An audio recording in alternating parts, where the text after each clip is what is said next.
Halo semuanya, perkenalkan nama saya Nora Cahyani Aprilia Upa, NIM 210114062.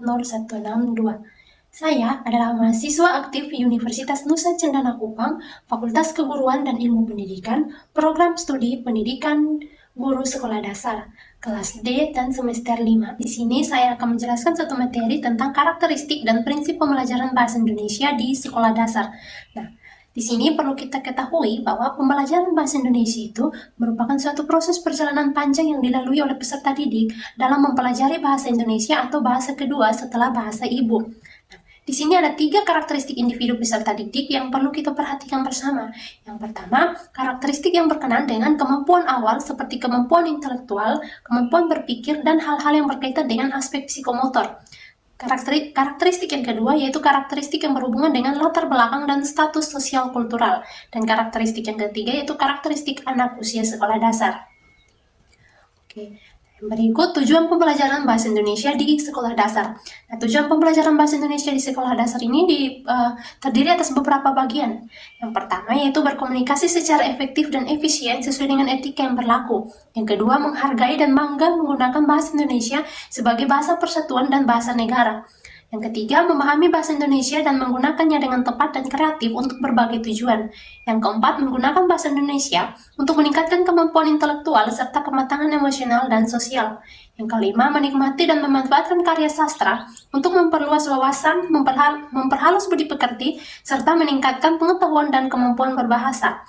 Dan yang keenam, menghargai dan membanggakan sastra Indonesia sebagai kanasa budaya intelektual manusia di Indonesia. Oke, kita masuk pada ruang lingkup pembelajaran bahasa Indonesia di sekolah dasar. Nah, ruang lingkup pembelajaran bahasa Indonesia di sekolah dasar ini dibagi atas beberapa bagian juga. Yang pertama, peserta didik dapat mengembangkan potensinya sesuai dengan kemampuan, kebutuhan, serta minat.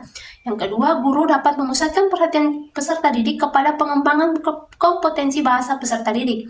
Yang ketiga, guru lebih mandiri dan leluasa dalam menentukan bahan ajar kebahasaan dan kesastraan.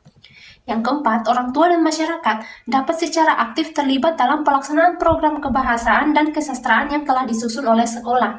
Dan yang kelima, daerah dapat menentukan bahan dan sumber belajar kebahasaan dan kesastraan sesuai dengan kondisi dan kekhasan pada daerah-daerahnya. Nah, yang terakhir yaitu prinsip-prinsip pembelajaran bahasa Indonesia di sekolah dasar. Oke, teman-teman, prinsip pembelajaran bahasa Indonesia di sekolah dasar ini terdiri atas 4 bagian. Yang pertama, prinsip kontekstual. Nah, pada pembelajaran kontekstual, merupakan suatu konsep dasar pada saat guru menghadirkan peserta didik dalam dunia nyata ke dalam kelas dan mendorong peserta didik untuk membuat hubungan antara pengetahuan yang telah dimiliki dengan penerapannya dalam kehidupan sehari-hari. Kemudian yang kedua, prinsip integratif.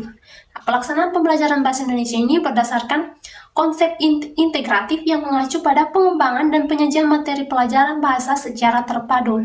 Kemudian yang ketiga, prinsip fungsional, merupakan pembelajaran bahasa yang berkaitan dengan fungsinya, baik dalam berkomunikasi maupun dalam memenuhi keterampilan untuk hidup.